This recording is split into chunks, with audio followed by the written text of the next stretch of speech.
See, things like that, you don't forget that stuff. I don't give a shit if I live to be 500 years old. I don't dream much anymore. Once in a while, my wife will shake me and say, wake up, wake up. I'm dreaming that again. Not necessarily that episode, but something like that. Something where the animal in me is out again. I made a solemn vow when I got to service I'd never pick up a gun again, and I haven't.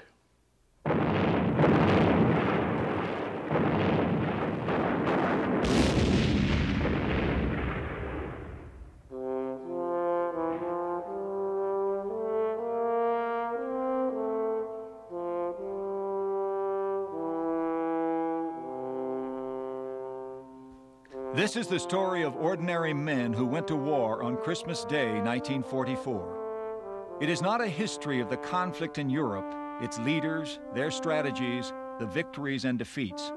Our story is the personal account of 5 young men, soldiers of the 17th Airborne Division, 681st Glider Field Artillery Battalion, B Battery, who fought their way from the Bulge to the Rhine and survived.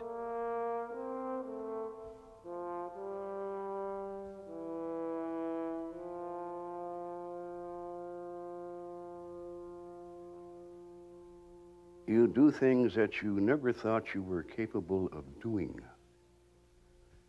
And when this period passes and your conscience and your reasoning power come back and the animal goes inside of you, your conscience won't leave you alone, no matter how many years you live. So what you have to do 2 things. Number 1, you have to forgive yourself, because you're the only one that can do that. Number 2, you have to make a solemn vow that that animal will never come out again. December 16, 1944. Desperate to halt the Allied advance toward the Rhine, Hitler orders a massive counterattack through the Ardennes forest. The German High Command sees little hope for success, but obeys. Under the combined leadership of Generals Dietrich, Manteuffel, Brandenberger, and Blumentritt, 4 German army groups attempt to split the Allied command by driving swiftly toward the Belgian port of Antwerp. The Battle of the Bulge begins.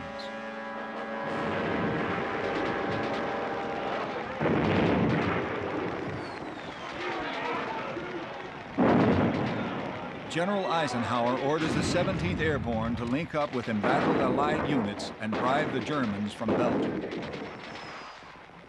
Christmas Eve. I'll never forget Christmas Eve. We were taken down, and we were the first, 17th was the first division that ever was flown into combat, an entire division.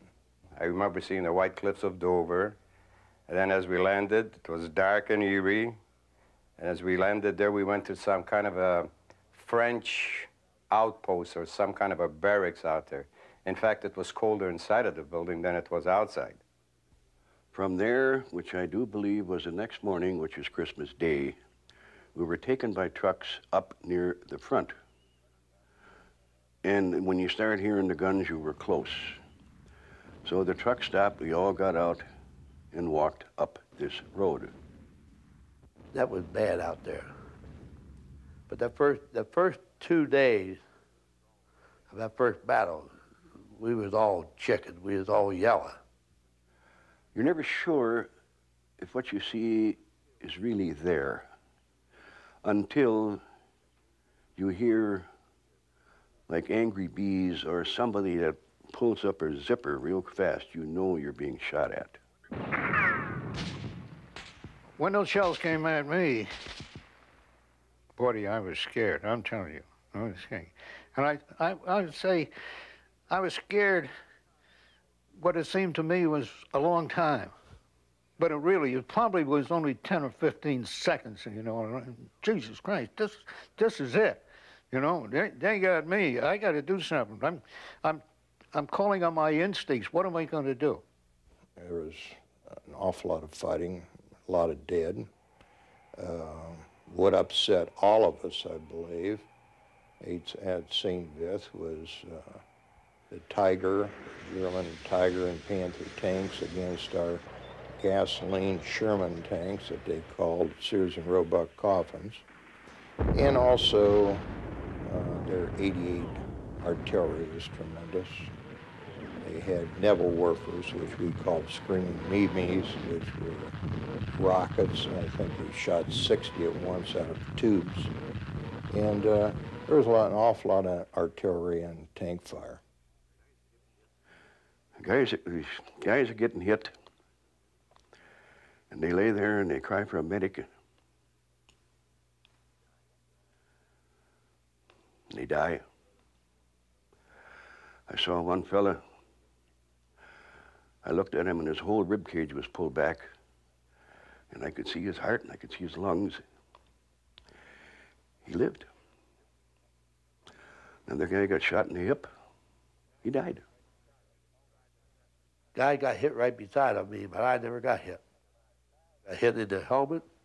I got a shrapnel cut my bag off of me, but I never got wounded or nothing. I don't know why. But I think an awful lot of them got killed by small arms, and of course, an awful lot of men were killed by shrapnel. I remember my first two members of the AA-17th that I personally saw, one of which was being brought back on the hood of a Jeep by the medics, and they hit a mine, and the body was blown up and was hanging clear up the top of a telephone pole. Another one going into St. Vith, I can remember alongside the road. You remember the 17th Airborne insignia on the fellow's coat, and he had no head. But if you want to talk about somebody being scared, you were just uptight, you don't know what you were doing. I mean, we knew what we were doing, but you just followed the leader, that's all in my case. Just a 19-year-old boy, I mean, you know, just do what you were told. Well, that was basically our baptism of fire.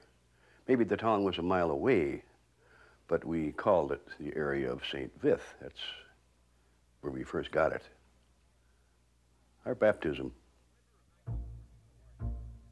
The winter of 1944 in Europe was one of the coldest on record, adding to the misery of war. For the young men of the 681st, life on the line was a new reality. No one can describe how miserable that you can be. And one of the fellows in our outfit, and he certainly was no coward, he became so mentally disturbed, he put his arms around a tree and pulled a pin on a hand grenade and blew his hand off. I can even remember sleeping on the hood of the Jeep because it was so damn cold, buddy. You couldn't sleep if you wanted to. You'd have buddy systems, like you would say. Well, it brings back into mind that a bundling system. You get together, you hug your buddy. You did want to hug him. You loved the guy because he's in the same boat as you are. So you had to improvise. it was a damn crime to see our boys frozen feet, didn't have no boots on, but they could get some sizes, overcoat, unshaved, just dragging. But they just kept moving up and fighting. A typical day in the Bulge, as far as I can recollect, was you slept little. A good soldier will always sleep when nobody's telling him what to do. And I'm laying on a bunch of potatoes, and I know I knocked off. I was sleepy, tired, and then all of a sudden somebody said tank attack. I ran out of that little bin. I didn't have my helmet on. I didn't have a carbine. I'm looking around like if I'm going to battle it with my fist or something. Well, what's going on? What's going on, you know? Hell, we went 6 weeks and couldn't take a bath. You'd improvise. You'd use your helmet, and put some water in it. You clean it up, get a little refreshing. You turn around, your socks are dirty. You're beginning to smell a little bit. Finally, you get a change of clothes. If it's not too cold, you change your clothes. As long as we were there, I never took my clothes off.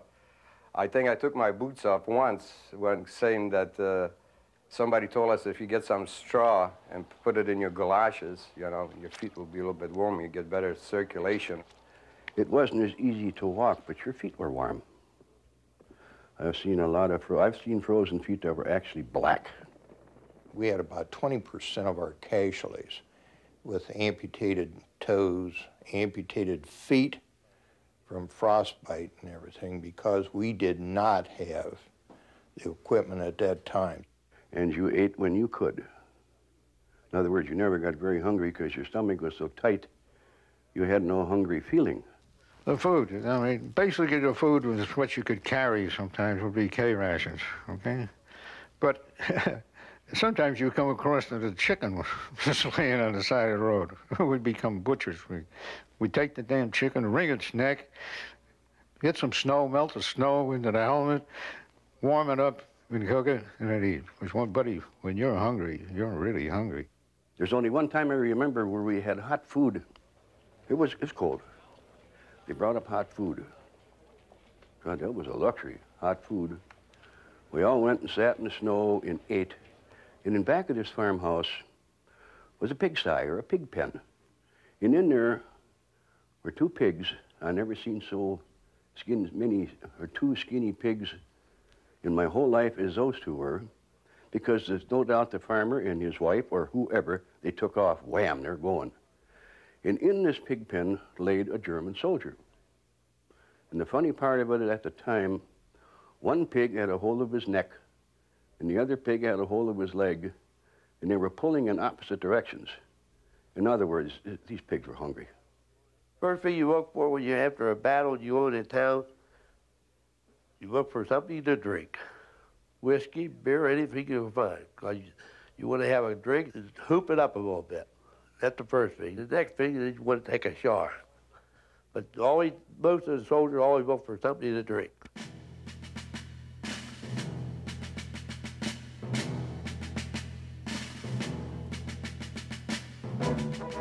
For the young men of the 681st, life in the airborne began with a draft notice, enlistment, or a dare.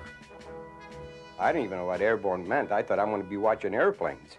That's what I had the impression of. I really didn't know. I didn't sign up for no airborne. Later on, I signed up for jumping. I first volunteered for the service about 1942. Rather than go into combat, I volunteered to help be in the service but build the Alcan Highway, the highway in Alaska. Saw the Pathé News come on, and the 82nd had just jumped in Sicily. So the following day, there was 26 of us, got tired of it. We went down to First Service Command in Boston. We asked about it. They told us about the airborne, that they were looking for a few good men. Airborne is the greatest. And, the paratroopers, glider troopers, they're one big happy family.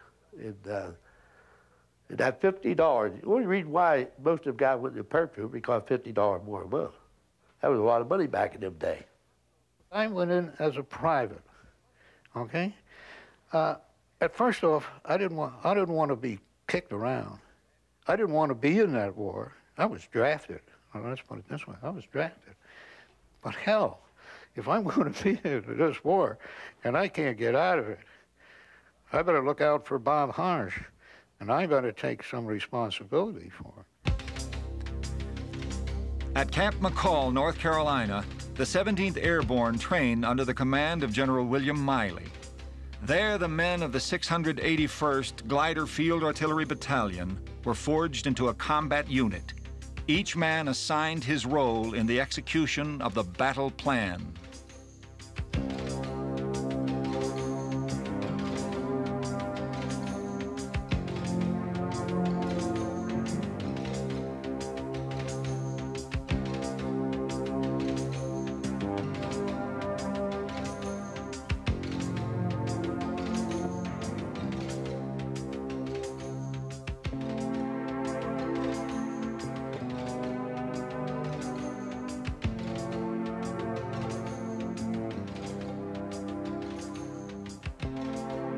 As an artillery officer, I was trained to support the infantry. To support the infantry to a situation which they cannot handle. Sometimes I'm shooting at just one machine gun that's tied on a thing. And sometimes I'm shooting at a tank that they can't get. Anything that I can support them, because in a sense, to think of these boys are going up with a fly swatter to try to take the enemy. Here I'm coming up with the big bat.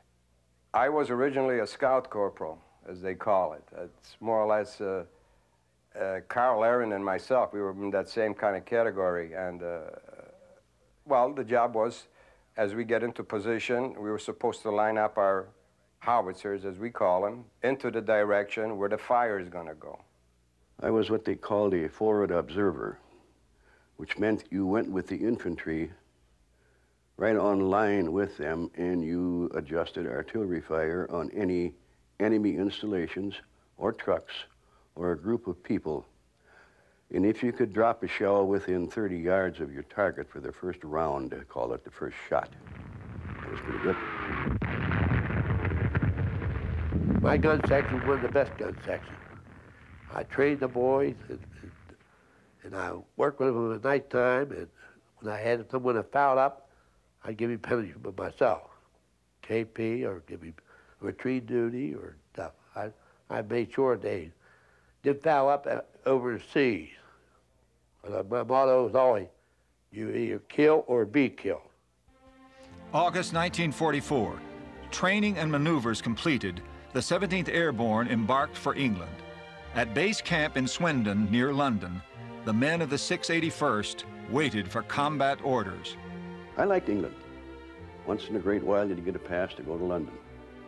First time in London, I come out of Paddington Station. It's a railroad station. And I heard a real loud noise like a washing machine, and I looked up in the air.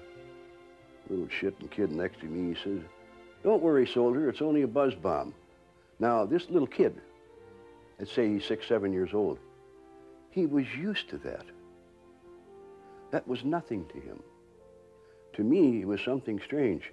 He said to me, "Soldier, if you can hear them, that's fine. When you can hear them, they're coming down."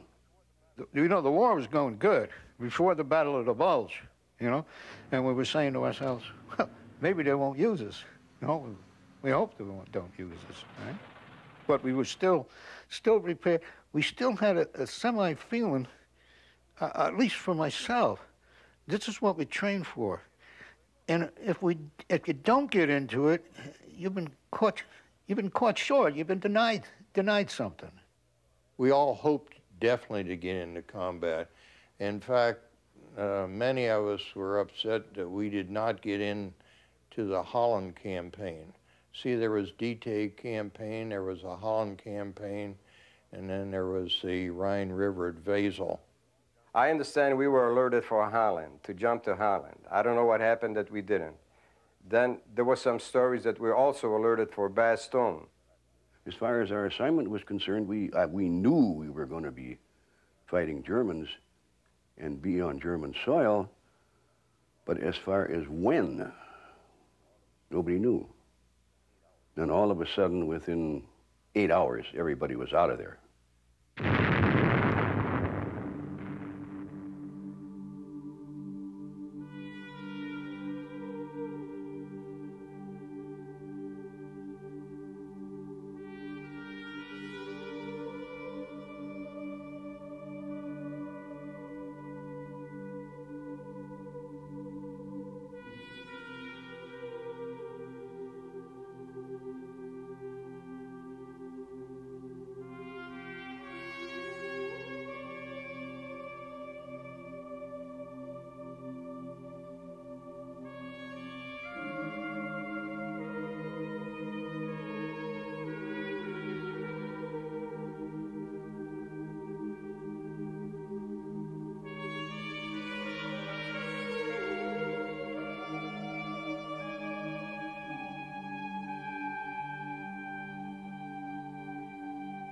The first shock of killing somebody is not a thing that you like to remember, but it's something you can't forget. The first position that we were in on the Meuse River was actually a huge crater from a shell hole left from World War I. And I did some thinking, you know, 25 years ago, and now here we go again.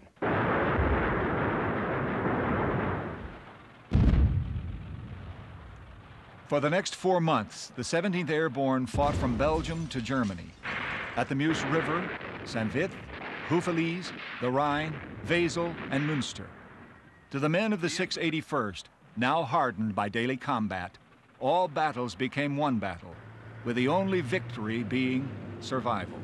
I was standing there with Bruce Petrie and Kenny Mulholland, and a few of the other guys were in the house. And all of a sudden, you could not hear the explosion of the gun, nor the shell hitting the house, because the gun was that close. And first thing I did was duck, and I turned around, and there's Petrie and Mulholland on the ground. The back of Bruce Petrie's head was wide open. You could see the brains. Kenny Mulholland, I think, got it in the neck or the chest, I forget now offhand. And first thing I did, that fear come over me. I was always afraid, but especially at that moment, at that time, not tomorrow's something else. First thing I did was run as fast as I could to get away from the two fellows that were laying there. When you hear them shells coming, Bunny, you hug good old Mother Earth, all right? And you're trying to get some kind of protection that you can. Remember what it is. Ravine on the side of the ditch, alongside of the Jeep, anything to protect you. Bill Danzo, another friend of mine, Harold Hartridge, he says, Fisher, look over there, and there you could see the gun, the German 88. And you could see kids around it. And I says, is that the son of a bitch? That's it. So then we more or less, there was no more gunfiring. The kids took off. We caught up to them, after maybe 200-300 yards. And naturally, they raised their hand, kamerad. We just killed them right then and there. You get mad. Over there, when someone got hit, you got mad. And a lot of guys rode up their temper. And they got Tommy guns, and they just grab a Tommy gun and just start shooting. They didn't give a damn. Like when we, in the ball, when we captured prisoners. A lot of times, if someone tried to pull something, some of the sergeants or the privates and that, they just take a Tommy gun and just shoot them right now. When you first go over, you don't hear much about, trying to take any prisoners, because you got enough of rations just for yourself. You got to kind of survive, and you're waiting for your main troops. And as far as killing the enemy goes, and the animal that's in you, one day, I was on forward observation again, and there was a big German hospital over on the hill. Great big red cross on the roof. And I says to Danzo, I says, let's shoot the shit out of that. We gave coordinates back to the gun position, and the first shell damn near dropped on the actual cross itself, that big red cross that's on the roof. And I said, fire 3 rounds each for effect. Well, all the shells went into the hospital roof. All these people come out of the hospital, I don't know all of them, in wheelchairs and running and limping and crawling. And the animal that's in you make you laugh like hell when you see that. It's hard to get used to losing your own man.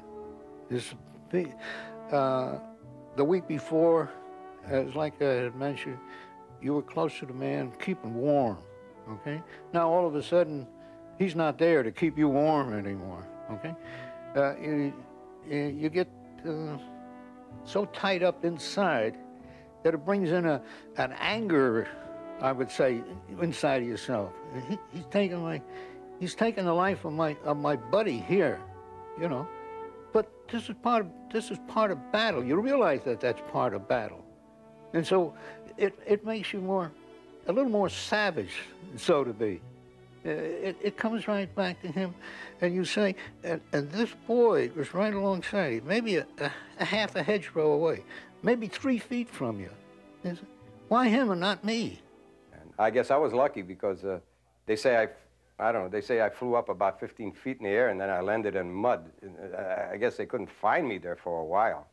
But well, I was really fortunate. I mean, I had a couple of broken things here and there, but could have been bad. Could have been real bad, but I got away with it. Completely annihilated the Jeep and everything. The radio operator got it awful bad. I never was wounded. Say I had a couple guys killed, front of me, back of me, had fellows wounded very close to me, very seriously wounded, whether they died or not, later. Sorry to say you don't keep track of that, you go on. We were going up to this farmhouse to observe the next morning. The farmhouse is on a bit of a hill, which is fine. You want to observe from the top of a hill. So Lieutenant Limburger made the mistake of parking the Jeep right by the house rather than put it in the woods. There's always a woods nearby. You can park a Jeep or hide it someplace. Next morning, as it got light, the Germans saw the American Jeep parked by the house, and they knew somebody was in there. Along comes a tank, and it stopped. And Lieutenant Limburger says, "What do we do?" I said, "I don't know." He says, "I'm going to have a look." He opened the back door, the tank motor started, boom, the gun went off, and Limburger vanished. Walter Bird and myself went out the back door, or the front door, hidden in a pile of horseshit. It might sound kind of raunchy, but it's better than dying. Till the damn near light, him and I went back and crossed, I think it was the Issel Canal. So I said, "You hold my gun," and then I jumped in, and I said, "Geez, Christ, I can't swim." He said, "Hell, neither can I, but we got to cross that damn creek. I don't know how." This canal was probably, 20, 25 feet wide. It was moonlight again. Across there, I could see an American soldier. "Halt." We did. "What's the password?" We forgot. I forgot the password. So did he. Walter says, "We're American troops and we're coming over." He says, "Here, hold my gun." I held it. He says, "I can't swim, you know." I said, "Okay." He held the gun. He started wading. It was only waist deep. I didn't know that. I said, "Wait a minute, goddammit, Bird. I can't swim either." Boy, we were filthy. I was filthy, and Donnie was filthy, and Bruce and them. And they were staying in a farmhouse, and they had 2 girls there. So when we reported back to Captain Wright said, "Now, Bird, you go down and take a shower." He said, "Go out and pitch your tent." And I said, "Well, then you could give us something to drink." So he pulled out this, he always had that black and white Scott, Captain Wright did. I don't know how the hell he got it overseas, but he got it. And he pulled out this Scotch, you know, and we had a couple of drinks. And he said, "Another thing, Bird, there's a couple of women here." He said, "Now, don't you be fraternized with them." I said, "Cap, just give me a drink. I'll take a shower. I'm going to bed. I'm tired." So I go out and take a shower, and they had these girls dumping water, carrying water, bridging off. So I thought, Jesus Christ, this is nice. Down in the basement. So I went out and pitched a tent. Pretty soon I heard like a snake. Shh, shh, shh. And I said, "What the hell you want?" So they bring me out some eggs. They fried some eggs, brought me out some eggs, and they had eggs and some bread there. So I got talking to Poniak. He's only about 2 tents away from me. He woke up, he said, "Hey, Bird, I'm next." And Christ, Captain Wright heard him all of that, and right away, I got court-martialed and everything else. And I told Poniak, I said, "What the hell's the matter with you?" Because he was on guard duty. He's supposed to be on guard duty that night, but he was in his tent sleeping. I told Poniak, I said, "Never again." Whenever I pitched the tent, it was away from Poniak, because he's always the dipshit, find out what everybody else was doing. He was the angel. Walter Bird, I would have to say, was born a soldier. I mean, he had his ups and downs. Like I says, he happened to get busted a couple of times. Well, Bird was made sergeant and broke, I think it was 7 or 9 times. Well, the first time I got busted was I never got busted until I got with a 17th. If he was a private or a sergeant, it never affected his duties or nothing. He'd be just as good private or he'd be just as good as a staff sergeant. Walter Byrd, in my opinion, and a few other people's opinion, he was a good luck piece. He was good to be with. He never got hit. Purple Heart, Bronze Star, no, not Purple Heart, 2 Bronze Stars. If you were with him, you think you led a charmed life. When we went over the Ryan, landed in the glider, and we could see a house a little over a little hill, and where I was laying there, you could look up and I could see the house, and Sergeant Webster is next to me. He said, "What do you see?" I said, "I see the house down there where the Germans are in." "Where?" I said, "Over that little rise in the hill." He looked up and boom, he got it right in the forehead. So then I hear Byrd singing, "When my blue moon turns to gold again." You ever heard that song? Right out in the middle of a field. Had the gun laying on the ground, and he was walking back and forth trying to put a 75 millimeter pack howitzer together to fire 1 round into the house. Well, up there, I know for sure Sergeant Kelly got killed. I forget who else it was. Byrd never got touched.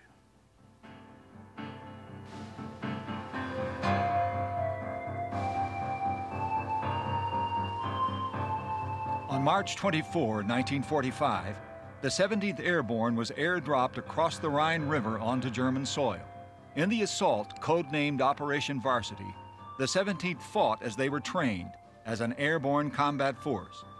One of their objectives was to capture the city of Essen, key industrial center of the Ruhr Valley.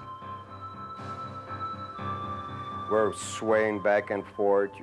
I think your life was right in front of your face again. You know, you see the ack flying around. It was, you know, scary. Enormous amount of aircraft in the air. You know, it's such an experience. I just can't put it in words, really and truly. And then you look at the ground. I mean, if you looked at the ground, you're seeing ground troops going in with their amphibious paraphernalia to cross the Rhine River, you know, and what an operation. Basically, there are 3 types of gliders in World War II. One was a CG-4A, they called it, and actually it was tubular steel. Just bent, you know, to its right shapes, and then you got a little canvas around it. The whole front end lifted up, whereby you would load in your Jeep. And then if you go into with a Jeep, you only got about 4 or 5 ties. And then when you're being towed by the airplane, of course, it's very noisy when you're being towed. When you rode in them, the wingtips waved back at you. In a CG-4A would either take 1 75 millimeter, 1 pack 105, or 1 trailer ammunition, or I think 13 soldiers, or they'd take 1 Jeep. And the glider goes up and down, to the side, to the side. They were nice to ride in after they would cut the tow line, co-pilot or pilot, and then you'd glide down. Then it's quiet. Then you could hear that you're being shot at. We were about half an hour out of Paris. And again, we had a first, the 17th is first, and they took us double tow to a C-47. There's 2 gliders being pulled by a C-47. I was looking over, and one of the gliders hit another glider on this double tow. I can still see today the right wing of the one glider fell off, and immediately the pilot released his tow chain from tow rope from the C-47. And I watched him all the way down, and he smashed right into a graveyard in back of a church. A glider is nothing but a means of transportation. You get no protection, nothing at all for it. You don't have the control after a glider is let loose. I mean, you have it as to picking out a spot to land. I believe that the Ryan drop, which the Army referred to as Varsity, was very successful. The reason I say that is when the gliders come in and the paratroopers come in, they did not overshoot the field or undershoot the field. I don't think that ever happened on Varsity or the Rhine Drop. I think basically all of them, majority of the troops that landed, were near or damn near on where they were supposed to be. We were cut loose after we got over our drop zone. And this is it, we're coming down. Okay, now you can't see out of the glider because it's all canvas on the side. The only thing you can see is directly out the front. So as the glider's nose is coming down, there we see the field. There's 4 or 5 gliders to the right and to the left. This is it, come down earlier. My particular glider came down as a split rail fence. The glider is still going pretty fit. Went through the second one, went through the third one. Luckily, we went between the posts. Now, I don't know whether the glider pilot was lucky enough not to hit the upright post as it's going through it. At the same time that we landed there, we're receiving fire. And it's coming from this house that's right aside. And it's probably a farmhouse that went with this thing. And there's somebody shooting up there. We get the hell out of the glider, and you can hear the snaps of these things. Look up to the left, and it's a woman. It's this woman firing us. And here's like Corporal next to her. I only have a 45 and a thing. And I says, get that one. And she says, well, it's a woman, you know. I says, woman, hell, she's shooting at you. If you don't get her, she's going to get us. Within 24 hours, Operation Varsity achieved its primary objective of gaining a foothold across the Rhine. During the assault, the 17th Airborne Division captured 3,000 men of the German Wehrmacht. Moving swiftly to the east, the 17th and its allies took Münster on April 2, 1945, and Essen, site of the infamous Krupp Iron Works, on April 10. The capture of Duisburg 2 days later successfully completed the invasion and destroyed Nazi resistance in the Ruhr Valley. The young men of the 681st were no longer untested. Months of ceaseless combat with a brutal enemy through a cruel winter had molded them into veterans.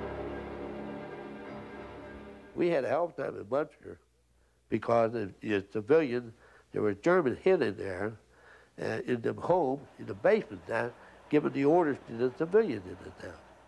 And Hofferwies was the same way. A lot of them places, the German soldiers were down in there, giving the orders for the civilians. And I would say that some of the civilians killed as many of our boys as the Germans did in some of them towns. And every night we were on what they call curfew duty. All the German civilians had to be in the house by, I forget now, it was either 7 or 9 o'clock at night. There was 2 English soldiers in the front of the Jeep and I was in back with a rifle. And the windshield was down and the upright piece of angle that's always in the front of a Jeep was very apparent, and thank God it was, because somebody had stretched a cable across the road. We hit the cable. Now, naturally, the impact of the car hitting the cable stretched a little bit. It stopped us. But thank God for that upright piece of angle on the front of the Jeep, or we'd all lost our heads. We had German soldiers just come out of woods. You know, this was the latter part of the war already. You know, it's just a matter of time when everything was over with, at that point anyhow. And they were coming out and they just took their helmets off. They left all their weapons right in the woods, and maybe about 50, 75 just came marching out pretty rather uniformly, and we were just surprised that we seen them coming out. I mean, if they had guns and everything, they could have had a lot of fun out there. I mean, as far as wiping us out maybe or something. I was on grave registration for a week. That is a miserable job. They're stinking. Some of us, I don't know, we were volunteered to be on grave registration, or we were just, you volunteer. We had to go search a certain area where guys had been killed. And it just happened to be in the area that we searched, it was in water, maybe knee deep. And as you walked, you could see the bodies there. They were laying in there. They were bloated. You couldn't recognize them, but you knew they were American soldiers. We were supposed to take them out of the water, put them in what do they call them? Bed bag, or dead bags, or whatever they call them, and take the dog tags off of them. Well, even though we all stood upwind to do this, you were constantly gagging or throwing up. You never get used to that smell. It's like one battle is the same as the other battle. It just took place at this village. It repeated itself. It was survive to turn around and say this was worse at this village than it was at the other village, and what village that was, I can't remember that. It was all hell. May 8, 1945, VE Day. The conflict in Europe is over, but not the memories of the enemy, the battles, the experience of war. As far as the German soldier goes, they were damn good. They were really brutal. And that's what you really have to be brutal, violent. And like I say, you gotta have that animal in you. They could kill. No second thoughts. Even when I would shoot and hit somebody, even before I pulled the trigger, I would have second thoughts. But I don't know if they did. They were so damn brutal that nothing seemed to bother them. But when they were finally surrounded or cornered, they were as meek and mild as you and I. But they were damn good soldiers. There are times that you thought they were better than us, but by the whole token, they seemed to be, they had to have commandability as an individual, somebody to tell them really what to do. And if you broke up and got them in turmoil or something like that, I don't think they could stack up to our boys. The infantry, the artillery, the medics, the engineer, everybody of one person. We're just a great big family. And I think that's why the 17th was one of the greatest airborne, because we're not in the active duty right now, but we're going to end up in one of the greatest airborne outfits that ever fought in Europe. Coming back, you know, I'll have to admit, you had a little, you've seen a little bit, anyhow. You've seen some of your friends killed, you made good friends, and you grew up a lot. You grew up a lot. I know in the 3 years that I was in there, I think I grew up by 10, 15 years as far as mentally. And of course, I used it as an excuse maybe when I first got out of the service, you know what I mean? Like, take a drink here, you know what I mean? You know, everybody's a hero and all that when you get out of the service, you know. But there was a difference between the 3 years before and after. There's just altogether a lifetime of experiences. When you get back and you hear a man talking of what he did in combat, you know, and he's doing it, and he's sort of glorifying that, and you're listening to it. If you've really been into the thick of it, a lot of times you don't want to talk about it. You know, it's something that you really want to put out of your mind. That's my personal feelings. I wouldn't run around and tell a guy, oh yeah, I was in the Battle of Bulge, I killed so many men in a fight and did this kind of thing, you know? I dream about landing right in front of an 88 battery or something crazy like that, where you have no chance, you're dead.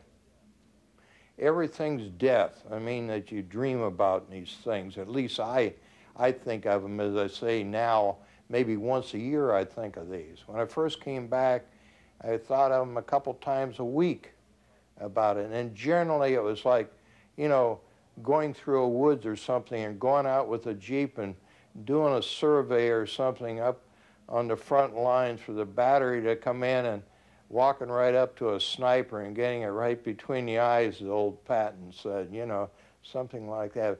Everything deal with death. Was it all worthwhile? Was there another way of doing it? And there are times that you, like I say, when you see these young boys doing it in there, if you sleep at night, and all of a sudden, you know, you wake up and your mind is back to this. You're talking about 3 or 4 years of your life into here. And you can't cut that out. You try to cut it out, but you can't. Somehow it sneaks back in. A couple of words, something on the TV, you'd see some of this stuff.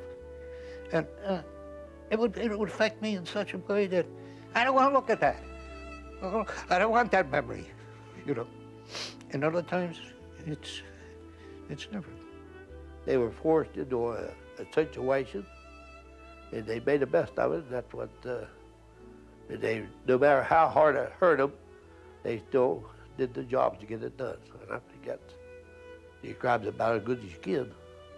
As all of us go through our pathways of life, we are governed by our conscience and our ability to reason. To me, that is part of our soul, and it separates us from the animals. Now, there are other times in cases of extreme anger, hate, frustration, panic, fear, especially fear, your conscience and your reasoning power go into the background. And out of you comes an animal. And this animal has one prime instinct: to survive.